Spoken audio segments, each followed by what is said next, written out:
The yellow envelope trembled in Jennifer Whitman's hands as she watched her son, Mason, play alone in the corner of the waiting room.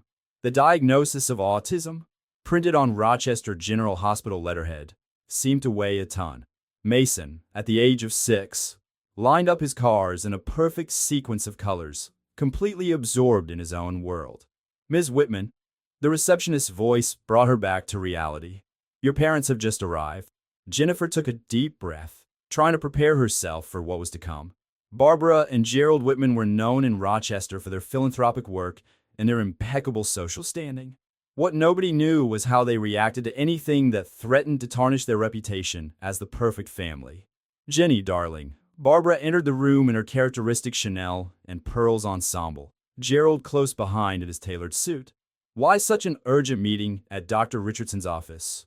Jennifer looked at Mason, who continued his meticulous ritual with the strollers, oblivious to the arrival of his grandparents. Mom, Dad, we need to talk about Mason. We got the diagnosis today. Gerald approached the window, keeping his distance from his grandson. Diagnosis? He seems perfectly normal to me, just a bit peculiar. Mason has autism, Jennifer said, her voice trembling slightly. Dr. Richardson is a specialist in child development, and after months of evaluation— Absurd! Barbara interrupted, her face reddening. This is the result of your obsession with raising the boy alone after Robert died. If you'd listened to us and moved back into our house— It's nobody's fault, Mom. Jennifer tried to remain calm. Autism is a neurological condition. Mason needs therapy, support, understanding. Gerald turned abruptly. Understanding? And what will our friends say? The Hendersons have just enrolled their grandson at Brightwood Academy. How do we explain that our grandson can't even make eye contact? Jennifer felt tears start to form. He's brilliant, Dad. His teachers say his mathematical ability is extraordinary. He just processes the world differently. Barbara approached Mason, who immediately cringed at her presence. Different doesn't survive in Rochester, Jenny. Not in our social circle.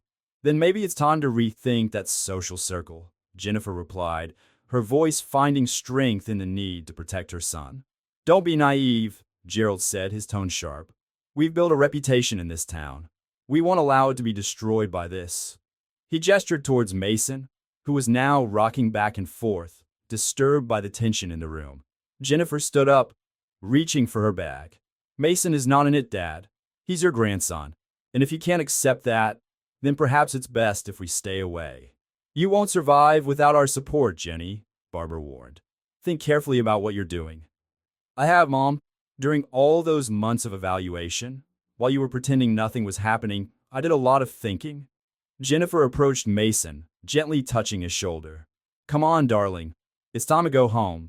Mason stood up methodically, stowing each trolley in his backpack with surgical precision. Barbara and Gerald watched with a mixture of horror and fascination.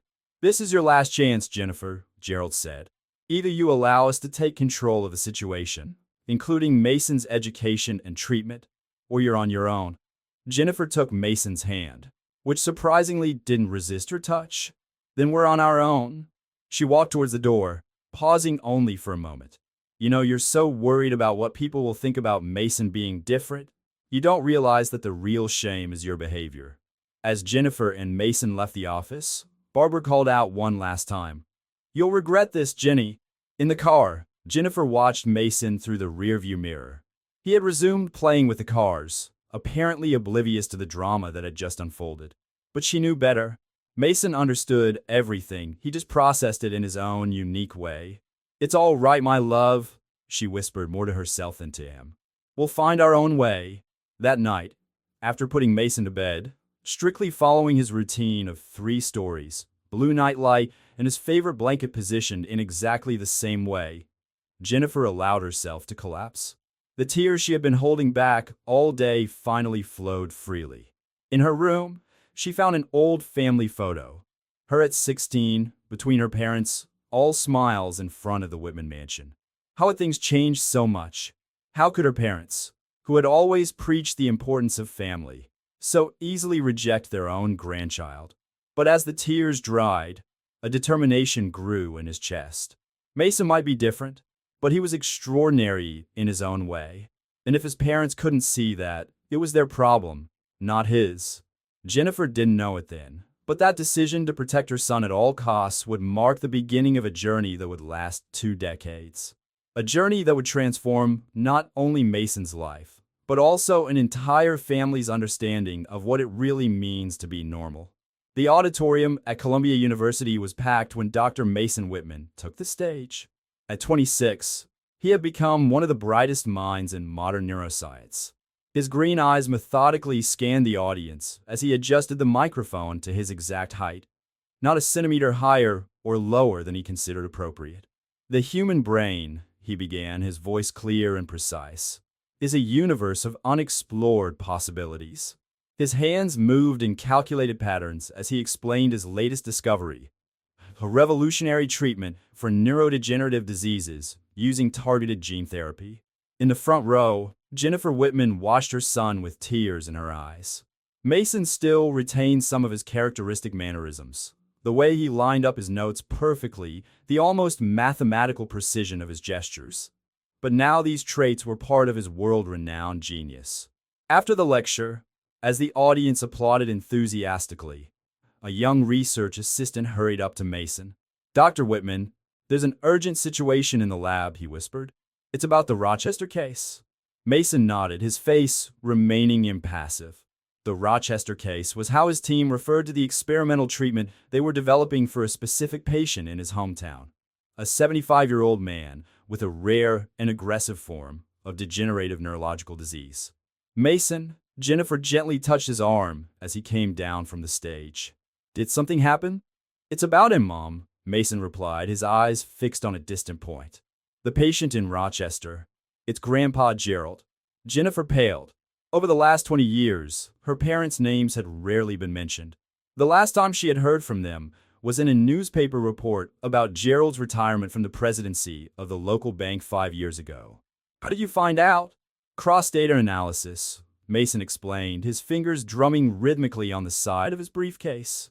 The medical history matched. "I ran the check 3 times to be absolutely sure." Jennifer leaned on a nearby chair. "What about the treatment? Do you think it can help him?" "The preliminary results are promising," Mason replied with his characteristic scientific objectivity. "But he'll need to come to New York for the procedure." That evening, in his Manhattan apartment, Mason organized and reorganized his notes on the case, while Jennifer prepared tea in the kitchen. The familiar ritual of lining up papers at precise angles calmed him, just as it had his childhood carts. "You don't have to do this, Mason," Jennifer said softly, placing a cup of chamomile tea, always the same temperature, next to him. "No one would judge you if you turned down the case." Mason looked up from his notes. "It would be unethical to refuse treatment to a patient who needs help, regardless of our personal history." "Your grandfather," Jennifer hesitated. "Doesn't he know that you're the doctor responsible for the research?" "No," Mason replied. "The protocol was submitted under the lab's name, not mine personally." A heavy silence filled the room. Jennifer looked at her son. The boy her own grandparents had rejected for being different was now possibly the only hope of salvation for one of them. "I received an email from the medical team in Rochester," Mason continued, his voice maintaining the same controlled cadence. "They're arranging the transfer. Grandpa Gerald arrives next week." Jennifer felt her heart squeeze. "And Grandma Barbara? She'll come with him, of course." Mason adjusted his glasses. "A chaperone will be needed during the treatment." Mason's phone vibrated.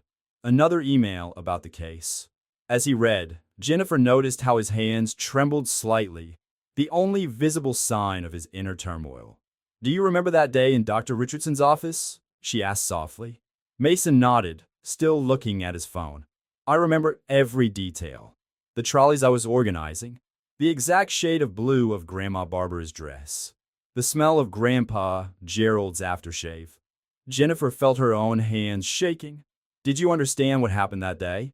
"I understood more than they realized," Mason replied, finally meeting his mother's eyes. "I always understood. I just processed the information differently." A sad smile crossed Jennifer's face. Her son, whom many considered incapable of understanding complex emotions, had always understood everything: rejection, prejudice, fear of the different. "And now," she asked, Now, Mason replied, organizing his notes one last time, I'm going to do what I've always done. Use my difference to make a difference. Memorial Sloan Kettering Cancer Center stood imposingly against the Manhattan sky as the ambulance arrived bringing Gerald Whitman. Mason watched through the window of his 12th floor office, his fingers drumming in a specific pattern on the mahogany desk. Beside him, 3 monitors displayed different aspects of the experimental treatment that could save his grandfather's life. Dr. Whitman, his assistant, Dr. Rachel Chun, entered the room. The patient and companion have arrived. They're being installed in room 1242. Mason adjusted his navy blue tie, making sure the knot was perfectly centered. Thank you, Rachel. Please prepare the experimental protocol forms and schedule the preliminary exams for this afternoon.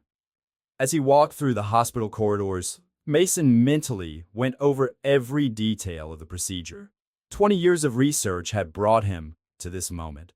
The treatment he had developed combined gene therapy with targeted neural stimulation, a revolutionary approach that could not only slow down, but potentially reverse the degenerative process. He stopped in front of the door to room 1242, taking a deep breath. On the other side were the same people who had rejected him 2 decades ago. The sound of familiar voices came through the door. Gerald, you need to calm down. Barbara's voice sounded tired. This is the best treatment center in the country. Best center or not, I don't trust doctors who hide behind experimental protocols. Gerald's voice was weaker than Mason remembered, but it still carried the characteristic authoritative tone. Mason knocked 3 times on the door, always 3, before entering. The silence that followed was deafening. Barbara, still elegant at 75, but with a face marked by time and worry, was the first to react.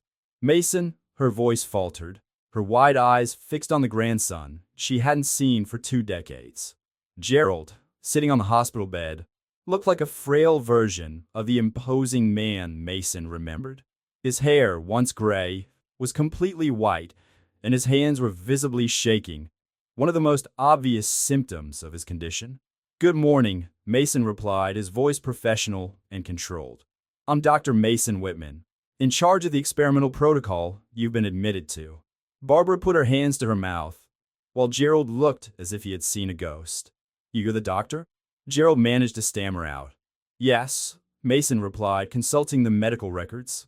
Based on the preliminary exams sent from Rochester, we've developed a specific protocol for your case. We'll need to carry out some additional tests today. Mason, honey, Barbara tried to approach, but Mason subtly backed away, keeping his professional distance. I prefer to keep our interaction on a strictly professional level, Mrs. Whitman, he said, his voice calm but firm. I believe it's more appropriate, considering the circumstances. Gerald tried to sit up straighter on the bed, his pride fighting against his physical frailty. Did you know it was us when you took the case? Yes, Mason replied, making notes in the chart. As I said earlier, I base my decision on clinical data, not personal issues. A heavy silence filled the room. Barbara began to cry silently, while Gerald seemed to be fighting an internal battle between his pride and his need for help. Your mother, Barbara began, hesitantly. Does Jennifer know we're here? Yes, Mason replied, still focused on his notes. Actually, she's on her way. As director of the hospital psychology department, her presence is necessary for some aspects of the treatment.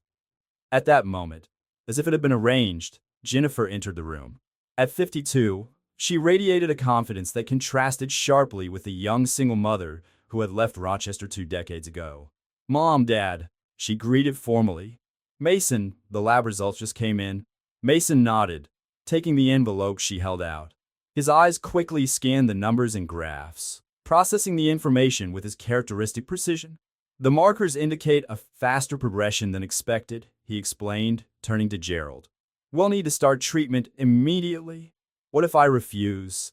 Gerald asked, his voice trembling slightly. Mason faced him directly for the first time. Based on these results, without treatment, you have approximately 3 months to live. With treatment, there's a 68% chance of significant remission. Barbara sobbed audibly. Jennifer instinctively took a step towards her, but held back. Why? Gerald asked suddenly. Why did you agree to treat me? After all, Mason adjusted his glasses, a gesture that Jennifer recognized as a sign that he was processing an emotionally complex response. Because science doesn't discriminate, he finally replied. And because, contrary to what you believed, being different doesn't mean being less capable of compassion.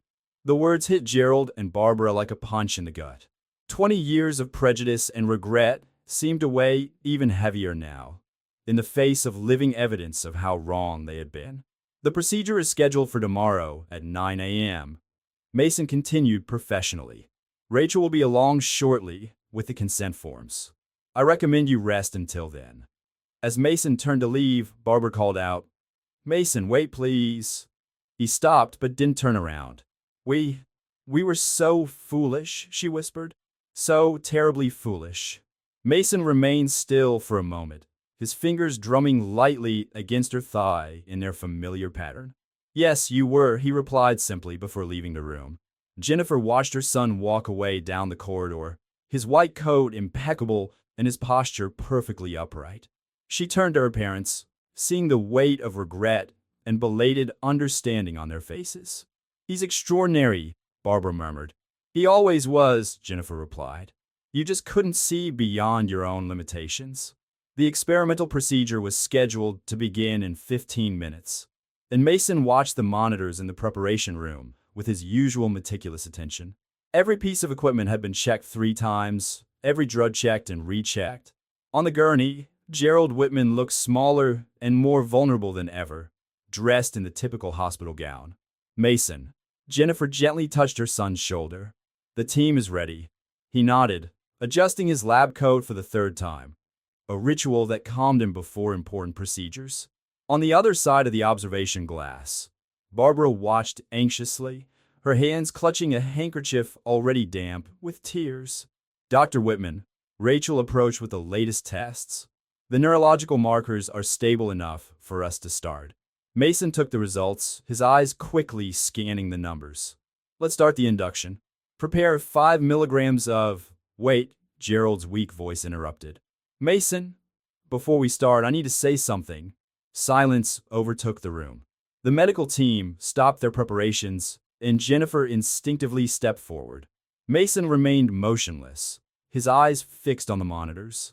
"I know I don't deserve your help," Gerald continued, his voice trembling. What I did was unforgivable." Mason finally turned to face him. "Mr. Whitman, we don't need—" "No, please," Gerald insisted. "I need to say this. I spent 20 years building walls of pride and prejudice, convincing myself that I was protecting our family, our reputation. But the truth is that I was only protecting my own ignorance." Barbara entered the room at this point, unable to continue just watching. Jennifer supported her as she staggered slightly. "You were just a child," Gerald continued, tears streaming down his wrinkled face. "A bright, special child who needed love and understanding. And I chose to see only what I didn't understand, what frightened me." Mason adjusted his glasses, a gesture his mother recognized as a sign of emotional discomfort. "Mr. Whitman, your vital conditions are changing. We need to start the procedure." "No," Gerald insisted. "Not until you understand. Today, seeing the man you've become, the brilliant doctor who's about to try to save my life, I realized that the only one who was truly different was me. Different in the worst possible sense. Unable to see beyond my own prejudices." Barbara sobbed audibly. "Mason, your grandfather is right. We failed you terribly. And with Jennifer, our own daughter." Jennifer squeezed her mother's hand, decades of hurt and love conflicting in her heart. Mason remained silent for a few moments, his fingers drumming in their characteristic pattern against the clipboard he held. "You know," he began, his voice controlled but charged with restrained emotion, "that people with autism are often considered incapable of feeling empathy. A common misconception. In fact, many of us feel so deeply that we need to develop mechanisms to process these emotions differently." He paused, organizing his thoughts. "For 20 years, I processed what happened in that office. Every word, every look, every rejection. And yes, it hurt, but it also motivated me. Every discovery I've made, Every advance in my research has been driven by the desire to prove that being different doesn't mean being less. Rachel discreetly checked the monitors, concerned about Gerald's vital signs, but didn't interrupt the moment. And now, Mason continued, I'm about to use everything I've learned to try and save your life. Not out of revenge or obligation, but because I chose to turn that rejection into something bigger than all of us. Gerald stretched out his trembling hand towards his grandson. Mason, will you forgive me? Mason looked at the outstretched hand, then at his mother, who nodded softly in support. After a moment's hesitation, he took his grandfather's hand. Forgiveness, he said, like love, manifests itself in different ways. Some express it with words, others with actions. I choose to express it through science, through the possibility of giving you a second chance. Barbara approached, her legs wobbly. We've wasted so much time. Yes, Mason agreed, gently releasing Gerald's hand. But now we need to concentrate on the present. Mr. Whitman, Grandpa, are you ready for us to begin? Gerald nodded, tears still streaming down his face. Jennifer hugged her mother as the medical team resumed their preparations. Rachel, Mason called out, his voice returning to its professional tone. Prepare the induction. Let's get started. As the team moved with clinical precision, Mason allowed himself a brief moment of reflection. The boy who organized carts into perfect patterns had transformed into the man who was now organizing molecules and genes to save lives. His differences, once seen as limitations, had become his greatest strength. Initiating procedure in 3, 2, 1, the sound of equipment filled the room, marking not only the start of an experimental treatment, but also, perhaps, the beginning of a new phase for the Whitman family.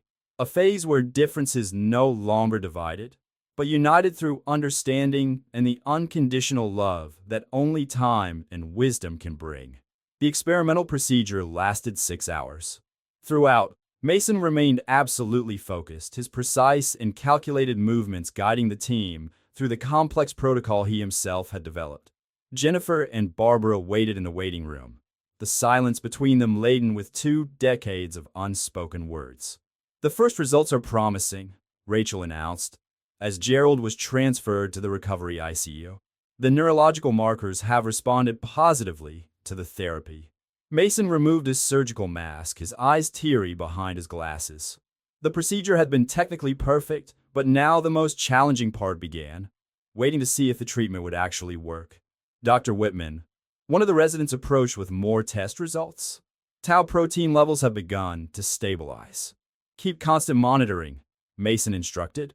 I want to be notified of any changes, no matter how small. In the hallway, Jennifer watched her son through the glass of the doctor's room. He was sitting alone, methodically organizing his notes into specific patterns, a behavior that always helped him process emotionally intense situations. He still does that, Barbara commented softly, approaching Jennifer. Organizing things into patterns. Yes, Jennifer replied. It's one of the many ways he's found to make sense of the world. One of the characteristics that you considered a problem turned out to be one of his greatest strengths in scientific research. Barbara wiped away a tear. How could we have been so blind, Jenny? How could we not see how special he was? You only saw what you wanted to see, Jennifer replied.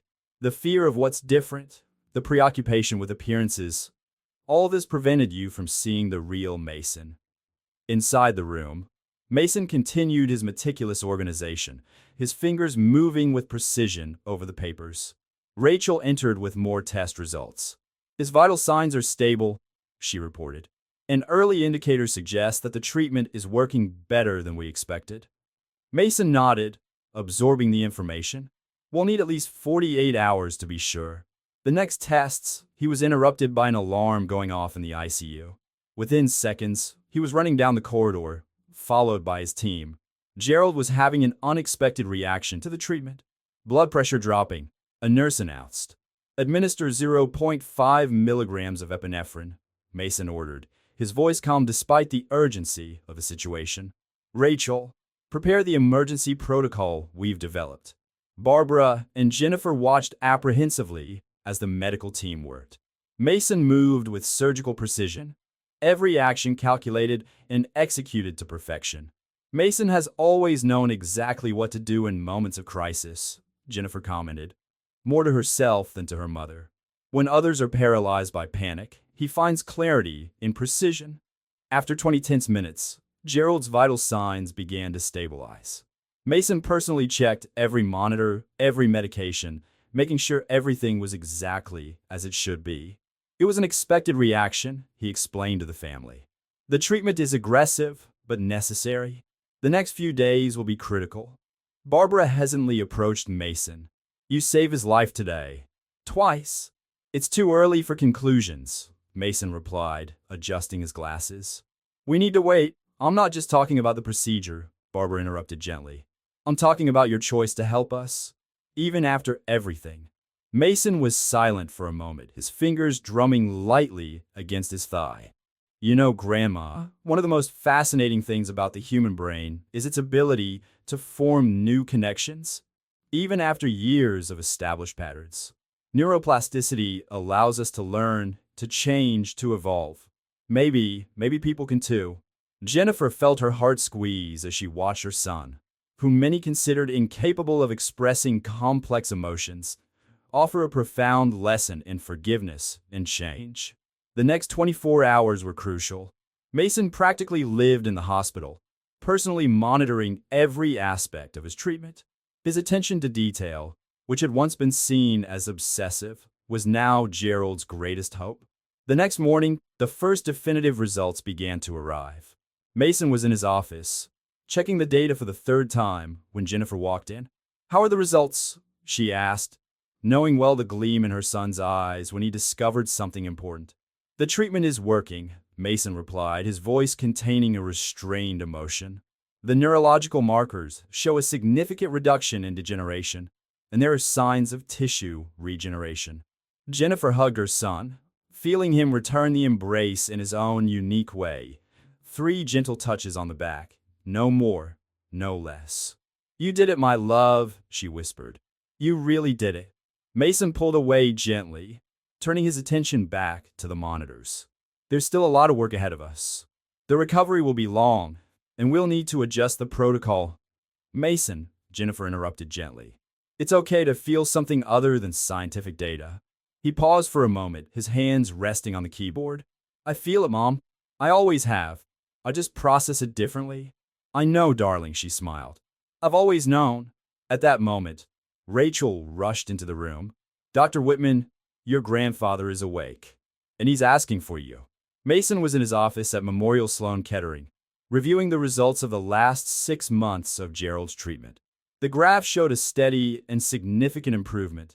The neurological degeneration had not only been halted, but showed clear signs of reversal. It was an unprecedented success in modern medicine. Dr. Whitman, Rachel knocked softly on the door. Your family is here for the final consultation? He nodded, methodically arranging his desk before getting up. In the hallway, he found Gerald walking unaided, Barbara at his side, and Jennifer smiling discreetly. The transformation was remarkable. His grandfather had regained not only his physical health, but also a vitality that he seemed to have lost a long time ago.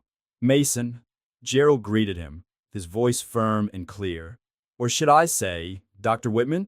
Mason's fine, he replied, leading them into the office. Please have a seat. We're going to go over the latest results.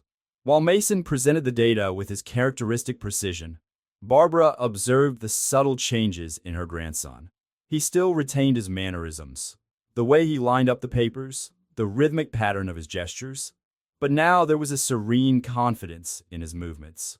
The results are extremely positive, Mason explained, adjusting his glasses. Targeted gene therapy has succeeded not only in stabilizing the condition, but in promoting significant regeneration of neural tissue. In layman's terms, Barbara asked softly. He's cured, Jennifer translated, smiling at her father.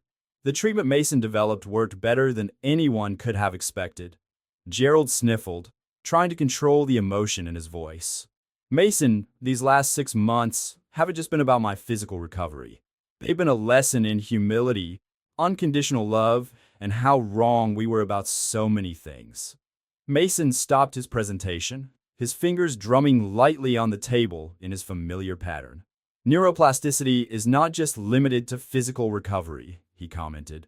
The human brain is capable of forming new connections, new understandings, at any age. Are you saying that old prejudiced people can learn new ways of thinking? Barbara asked with a sad smile. Science suggests so, Mason replied, allowing himself a small smile. And my personal experience seems to confirm that hypothesis. Jennifer watched the interaction with tears in her eyes. 20 years ago, in that office in Rochester, she could never have imagined this moment. Her brilliant son not only proving his worth, but also healing wounds far deeper than neurological ones. Mason, Gerald leaned forward in his chair. Barbara and I are selling the house in Rochester. We bought an apartment here in Manhattan. Mason raised his eyebrows, surprised by the information. Manhattan? We lost 20 years of our family's life because of our prejudice and ignorance, Barbara explained. We don't want to lose another moment. And, Gerald added, we want to be around to see the impact your work will have on the world. The protocol you've developed. How many other families could it help? Mason turned to his monitors, where dozens of similar cases were awaiting analysis. The expanded clinical trials start next month. We already have over 200 patients pre-selected. 200 families who will get a second chance, Jennifer commented. Just like we had. Mason. Barbara stood up, hesitantly approaching her grandson. I know we can't erase the past, but would you allow us to be part of your future? Mason was silent for a moment, processing the question. His eyes met those of his mother, who nodded softly in support. You know, he began, one of the most interesting things about autism is how it allows us to see patterns that others don't notice. For years, I saw the pattern of rejection, of misunderstanding. But now I'm seeing a new pattern emerge. One of acceptance, of understanding, of love. Gerald and Barbara sobbed simultaneously, while Jennifer smiled through her tears. So, Mason continued, yes, you could be part of this new pattern. As long as you understand that being different doesn't mean being less. It just means being unique. Barbara couldn't help herself and hugged her grandson. To everyone's surprise, including his own, Mason didn't shy away. Instead, he returned the hug in his own way, 3 gentle touches on the back, precise and meaningful. I think that deserves a celebration, Jennifer suggested. How about family dinner tonight? The Italian restaurant on 87th Street, Mason added quickly. They have round tables for 6, adequate lighting, and the noise level is acceptable. Gerald laughed softly.